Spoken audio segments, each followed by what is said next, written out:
প্রশ্ন বারবার আসে, প্রথম ইনভেস্টমেন্ট কোথায় করব? জমি। এখন কেনার ভালো সময় কিনা, কোথায় কিনবো, এ ব্যাপারে অনেকগুলো প্রশ্ন উত্তর দিয়ে দিচ্ছি। এই 5টা পয়েন্ট বলে দিচ্ছি, যে 5টা পয়েন্ট আপনি যদি মাথায় রাখেন তাহলে ইনশাল্লাহ আপনার ইনভেস্টমেন্টের রিটার্নটা খুব ভালো হবে, জিতবেন ইনশাল্লাহ।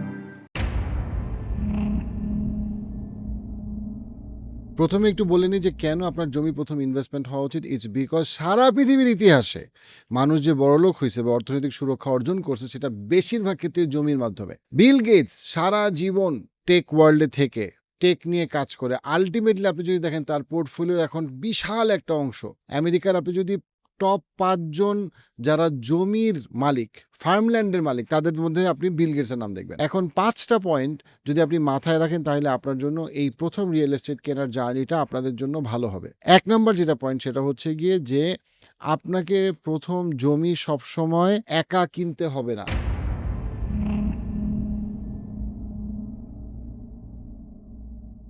আপনার টাকা নাই, আপনার যখন বয়স 25 থেকে 40, টাকা না থাকাটাই স্বাভাবিক। আপনি একসাথে কিনেন, 4-5 জন মিলে কিনেন, 10 জন মিলে কিনেন, 15 জন মিলে কিনেন, বিশ্বস্ত মানুষ তৈরি করেন, বিশ্বস্ত মানুষ ফ্রেন্ড সার্কেল তৈরি করেন। আপনি স্কুলে পড়ছেন, কলেজে পড়ছেন, ইউনিভার্সিটিতে পড়ছেন, চাকরি করেন, আপনি কখনোই বললেন না আমি ছাড়া সবাই ঠকবাজ, আমি ছাড়া সবাই চোর। এটা একটা অস্বাভাবিক মিথ্যা কথা। আপনি যদি নিজেকে বিশ্বাস করেন অবশ্যই আপনি বিশ্বস্ত মানুষ খুঁজে পাবেন যদি আপনি খুঁজতে থাকেন। এবং আপনি যখন পাবেন, আপনি যখন 5 জন 10 জন মিলে, আপনার কাছে হয়তো 10-20 লাখ টাকা আছে, আপনারা যখন 5-10 জন মিলে আপনারা যখন সেই 20 লাখ টাকা দিবেন তখন কিন্তু আপনারা একটা জমি কিনতে পারবেন।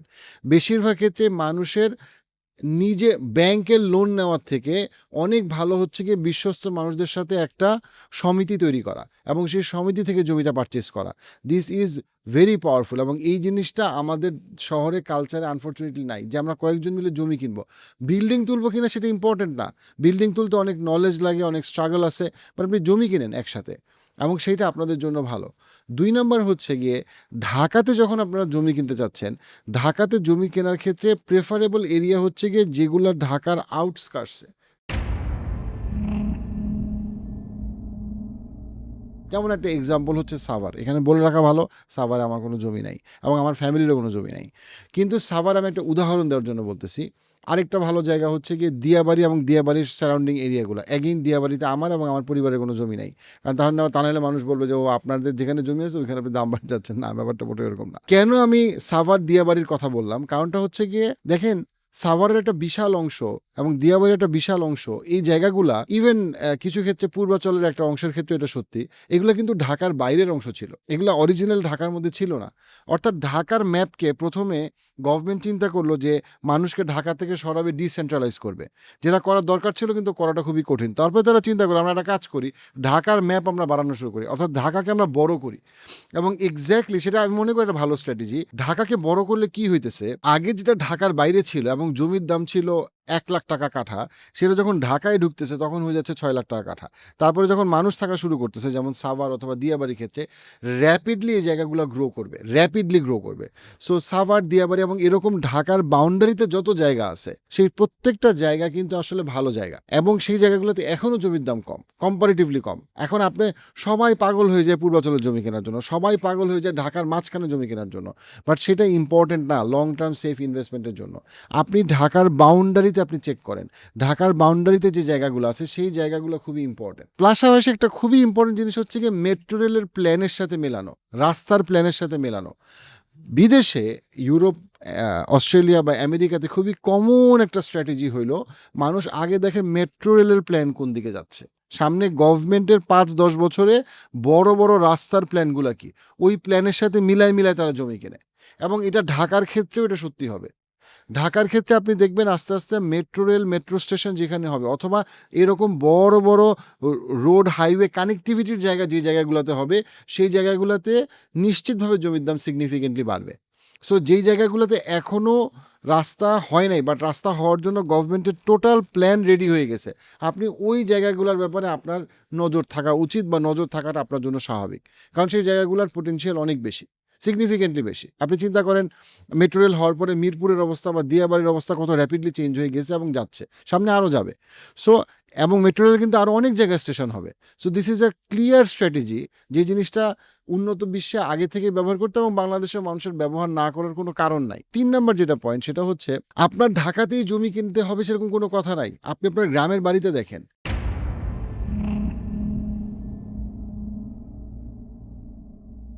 আপনি বোঝার চেষ্টা করেন অবশ্যই ঢাকাতে জমির দাম যে পরিমাণ বাড়ে, গ্রামে অনেক সময় বা আপনার মফস্বল শহরে ওই পরিমাণ বাড়ে না, কিন্তু সিগনিফিকেন্টলি বাড়ে। আপনি চিন্তা করেন আপনার গ্রামের বাড়ি কোথায়? যেকোনো একটা জায়গায় আপনি চিন্তা করেন। আপনার গ্রামের বাড়ি ধরলাম আমি বরিশাল, অথবা আমি ধরলাম সেটা হচ্ছে গিয়ে নারায়ণগঞ্জ। ওকে।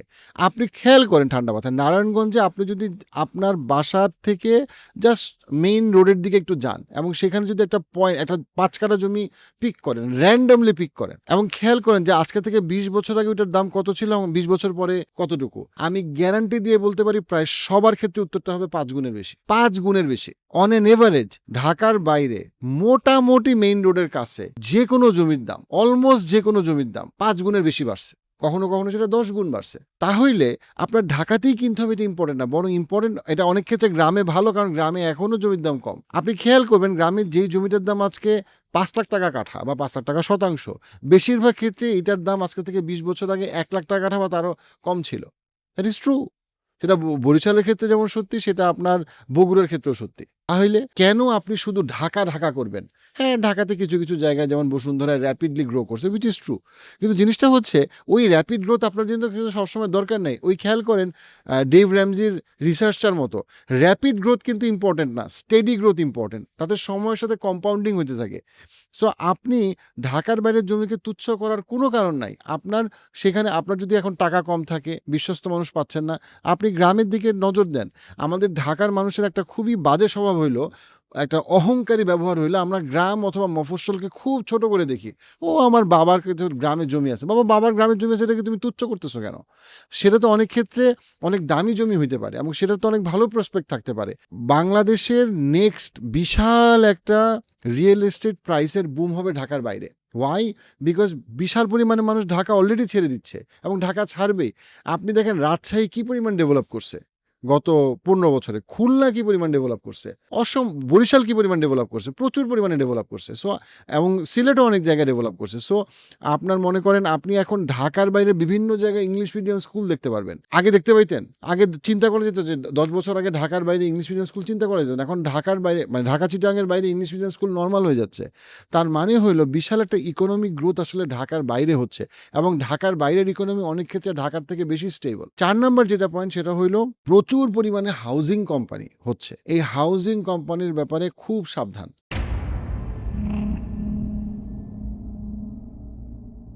বেশিরভাগ সব হাউজিং কোম্পানি না, বেশিরভাগ হাউজিং কোম্পানি মানুষকে মিথ্যা প্রতিশ্রুতি দেয়, ধোঁকা দেয়। কিভাবে? তারা কি করে? ধরেন কথার কথা, একটা হাউজিং কোম্পানি আছে কেরানীগঞ্জের পরে, পদ্মা সেতু হয়েছে, দাম বাড়ছে।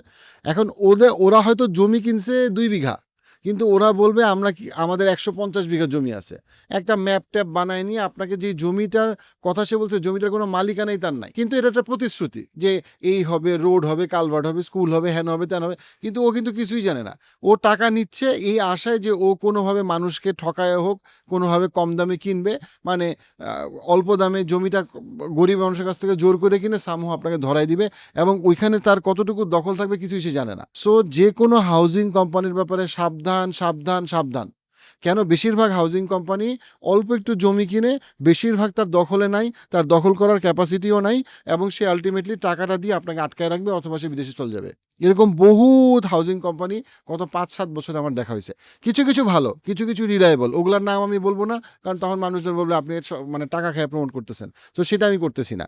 কিন্তু আমি যেটা বলতেছি সেটা হচ্ছে কি, যে যখনই আপনি কোনো হাউজিং কোম্পানির সাথে কমিউনিকেশন করতে যাবেন, তখনই খুবই খেয়াল রাখবেন, খুবই খেয়াল রাখবেন যে আসলে কাগজপত্র ঠিক আছে কিনা, আসলে তাদের তাদেরকে যারা ২, ৪, ৫, ১০ বছর আগে যারা ইনভেস্ট করছে তাদের আসলে ফিডব্যাক কেমন?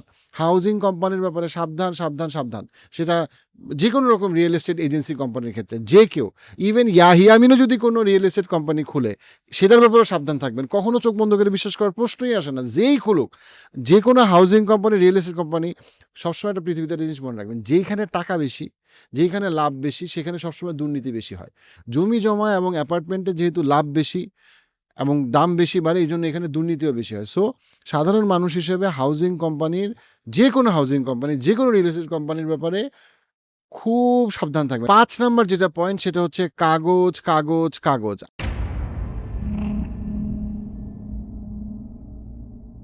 আপনি যত না জমি কিনেন তার থেকে বেশি আপনি আসলে জমির কাগজ কিনেন।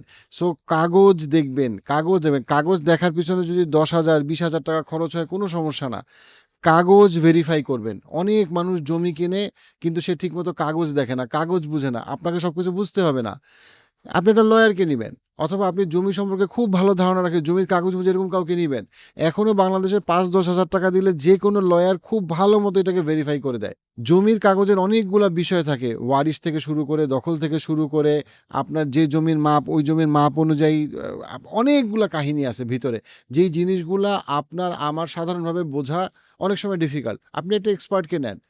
আপনি একটা ২০ লাখ টাকা, ৫০ লাখ টাকার জমি কিনবেন। সেটার পিছনে আপনি যদি ২০-৩০ হাজার টাকা খরচ করতে না চান, তাহলে আপনার ইনভেস্টমেন্ট ধোঁকায় পড়ার সম্ভাবনা অনেক বেশি।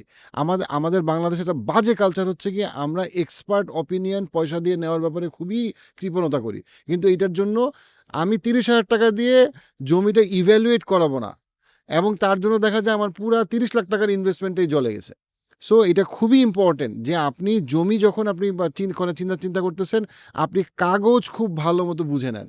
খুবই কোনো ভালো প্রপার এক্সপার্টকে দিয়ে কাগজ আপনি বুঝে নেন। যদি আপনি কাগজ ঠিকমতো না বুঝেন, আপনার ধোঁকায় পড়ার সম্ভাবনাটা খুবই বেশি।